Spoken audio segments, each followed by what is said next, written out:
La vie de Tina s'écroule lorsqu'elle remarque sur le fils adoptif de sa meilleure amie Meghan une tache de naissance identique à celle de son fils décédé. Alors qu'elle s'efforce de comprendre cette coïncidence impossible, Tina découvre une vérité déchirante. Tina a du mal à se réjouir pour sa meilleure amie Meghan, qui exhibe son fils adoptif, Sean.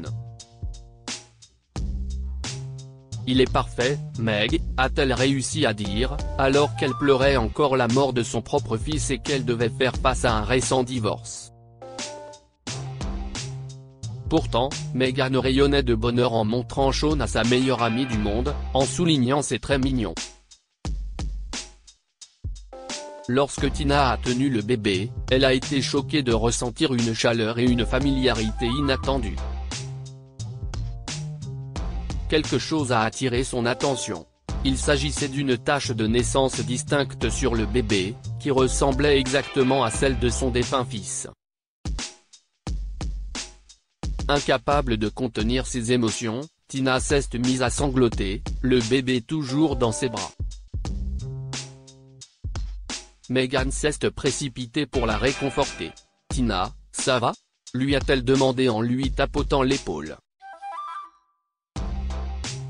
Non », répondit Tina faiblement. Son amie tente de la consoler, admettant qu'elle aurait dû attendre un peu plus avant de présenter Tina à Sean.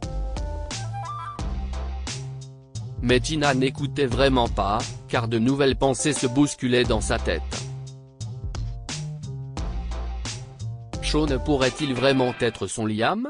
J'ai besoin d'haïr, déclara Tina, qui avait soudain besoin de s'échapper. Elle rendit Sean et quitta la maison de son ami, sachant que ses pensées étaient folles. Son bébé avait été déclaré mort à l'hôpital. Il s'agissait forcément d'une coïncidence. Chez elle, Tina a fait face à son chagrin en ouvrant un livre de bébé contenant les photos de Liam.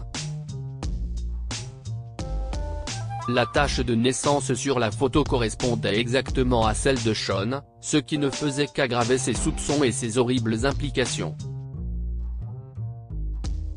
Doit-elle attendre ou non, elle ne peut pas rester sans rien faire. Déterminée, Tina contacte un détective privé, l'inspecteur Harris, pour savoir si Sean pourrait être son fils biologique. « J'ai besoin de savoir si mon fils est toujours en vie », lui dit-elle, les mains tenant trop brutalement son téléphone.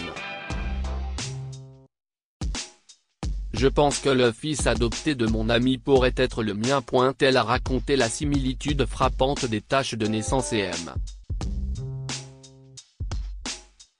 Harris a accepté de s'occuper de l'affaire. Mais il y a une chose, ajouta Tina, haletante. Meghan ne doit pas être au courant. Pas encore. Pas avant que nous en soyons sûrs. Je sais que tout cela semble fou, inspecteur Harris, mais j'ai besoin de savoir. La discrétion fait partie du travail, Madame Collins, lui a-t-il assuré. Le café grouillait de monde, mais Tina était concentrée sur la porte.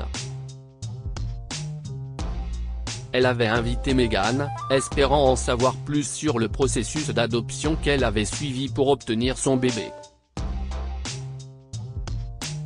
Son amie est arrivée en retard, mais Tina n'est pas inquiète. Meghan s'est assise et a immédiatement pris les mains de Tina. « Je suis vraiment désolée de t'avoir harcelé pour que tu viennes rencontrer Sean. Peux-tu me pardonner ?» demanda-t-elle. « Bien sûr », répondit Tina, cachant ses véritables sentiments derrière un demi-sourire. « Je suis désolée d'avoir réagi ainsi. Je devrais être heureuse pour toi. Parle-moi de l'adoption. Je ne sais pas, Tina. Je ne veux pas te contrarier », déclara Meghan en évitant de la regarder dans les yeux. Tina a continué. « Notre amitié compte beaucoup pour moi, alors je vais essayer », déclara-t-elle en se penchant en avant pour montrer son empressement. Meghan fronça légèrement les sourcils mais commença à parler, évoquant brièvement l'adoption. C'est un long processus. Il y a des tonnes de paperasse, et on passe la plupart du temps à attendre qu'on nous appelle, a déclaré son ami, tandis que Tina acquiesçait. Son ami n'a pas donné plus de détails et, après quelques minutes, Tina a demandé directement à Meghan comment elle avait trouvé Sean. Par l'intermédiaire d'une agence. C'était une adoption privée, répondit-elle d'une voix prudente. Tina a insisté pour obtenir des détails sur le passé de Sean, mais Meghan a maintenu qu'il s'agissait d'une information confidentielle. Pourquoi poses-tu toutes ces questions ? Se demanda-t-elle en fronçant les sourcils. Je pense que Sean est peut-être mon fils, avoua Tina en montrant à Meghan une photo de Liam avec la même tache de naissance que Sean. Si est une tache de naissance, Tina. Des milliers de personnes en ont, argumenta Meghan. Je sais que ça a été dur pour toi. Tu es en deuil. J'aurais dû être plus sensible. Ce n'est pas que du chagrin, Meghan, s'emporta Tina. Quand je l'ai tenu dans mes bras, j'ai su. La tache de naissance le confirme. Tu le vois aussi. Admet le point Tina, si est de la folie. Sean est mon fils. Je l'ai adopté légalement, déclara Meghan en secouant la tête et en se levant. Tina se leva à son tour et saisit le bras de son ami. Regarde-moi dans les yeux et dis-moi que tu ne vois pas que est exactement la même chose que celle de Liam. Ils ne sont pas pareils, s'emporta Meghan, se dégageant de son emprise. Tu as perdu la tête. Le gérant du café est intervenu à cause de l'agitation. Tina a suggéré de lui montrer les photos des taches de naissance, mais Meghan a refusé, qualifiant le comportement de Tina de fou et quittant le café en larmes. Même à ce moment-là, Tina était convaincue de sa théorie et a agi en taguant son ex-mari, Mark, sur les photos de Sean qu'elle avait trouvées sur les réseaux sociaux de Meghan avant d'être bloquée.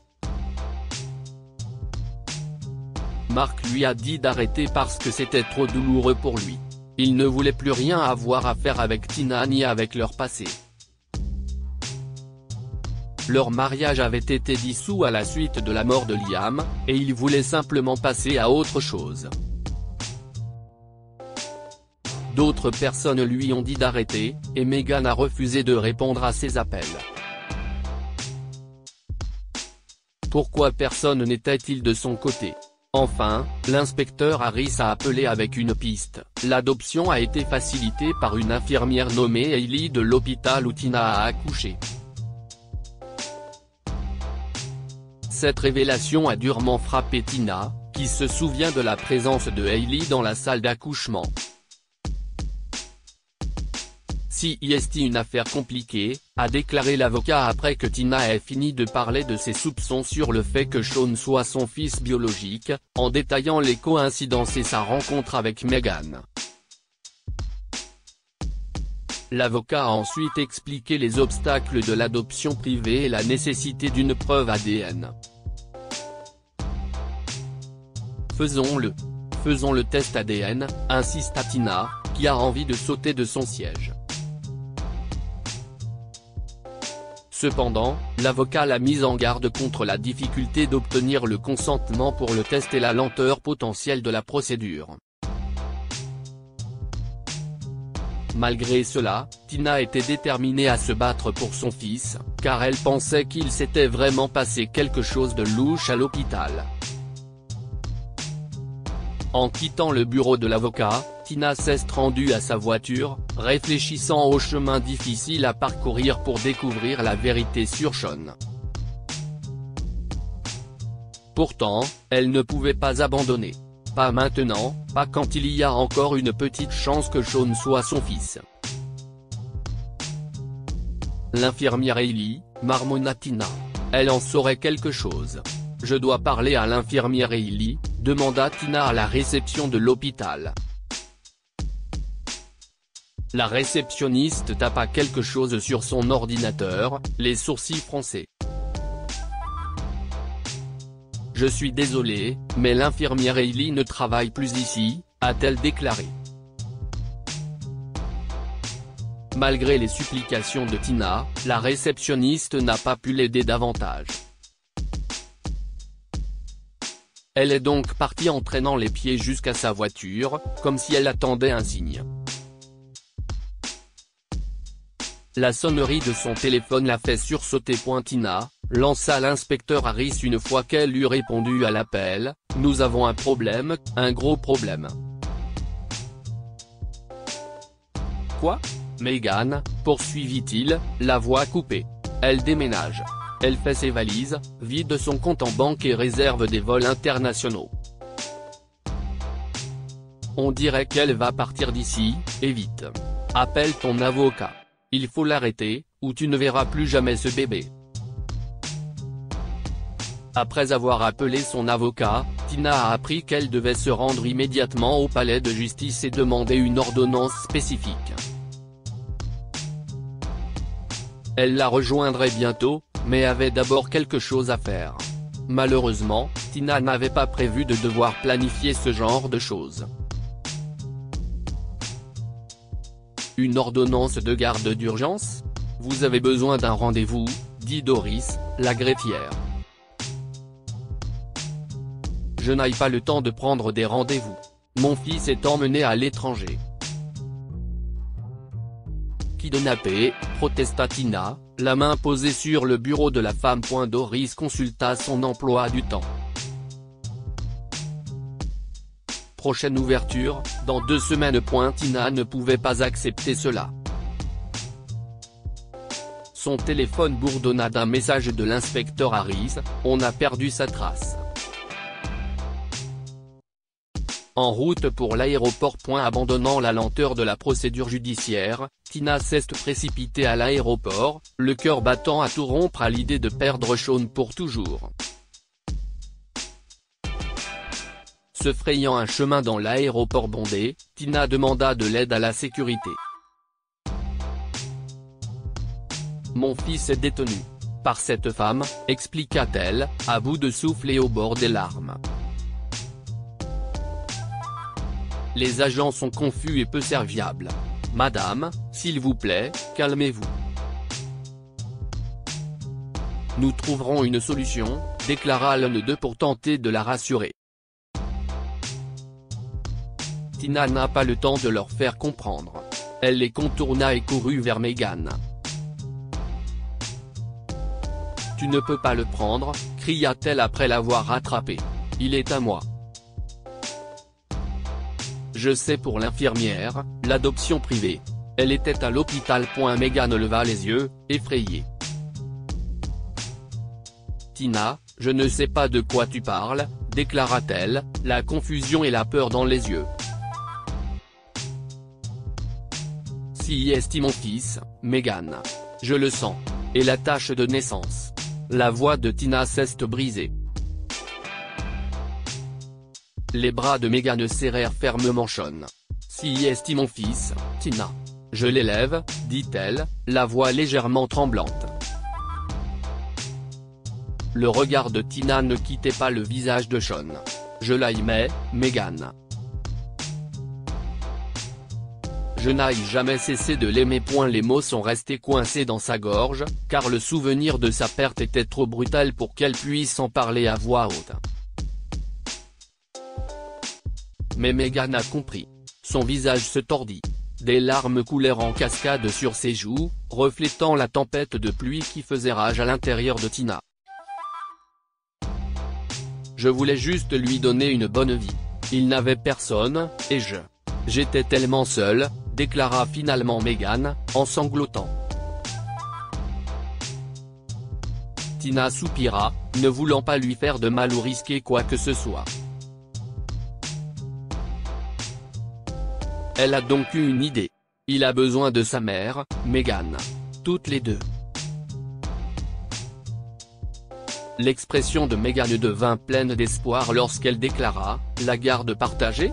Tina a hoché la tête, mais elle ne le pensait pas. Le test ADN a confirmé que Sean était bien le fils biologique de Tina.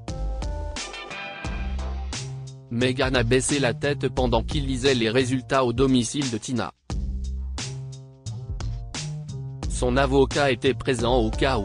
« Je le savais aussi, à voir Meghan. Qu'est ce que tu veux dire ?» insista Tina. La peur de le perdre m'a aveuglé, expliqua Meghan. J'ai vu sa tache de naissance. Mais je me suis convaincu que tu avais tort, je me suis forcé à croire que ce n'était qu'une coïncidence. Meg, chuchota Tina. Je suis tellement désolé, Tina, dit Meghan en sanglotant. Je n'ai jamais voulu te faire de mal. Tina serra son amie dans ses bras, comprenant mieux que quiconque ce genre de dévastation. Au début, elle pensait que Meghan avait participé à ce stratagème, mais elle savait que ce n'était pas le cas. Son amie avait été dupée, elle aussi, par l'agence et l'infirmière criminelle. Une enquête approfondie a été mise en place. Mais ils avaient d'autres soucis. « As-tu apporté les papiers de la garde partagée ?»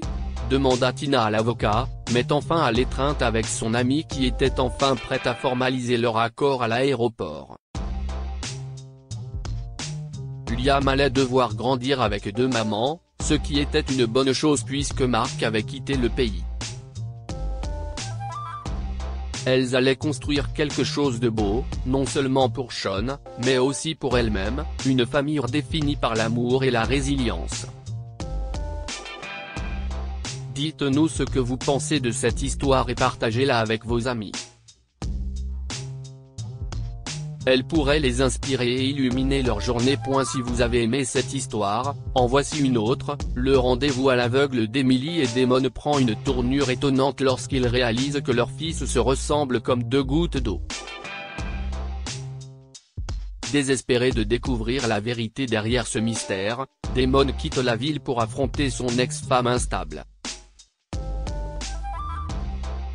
Pendant ce temps, Emily découvre une lettre contenant un secret qui pourrait détruire sa vie. Lisez l'histoire complète ici.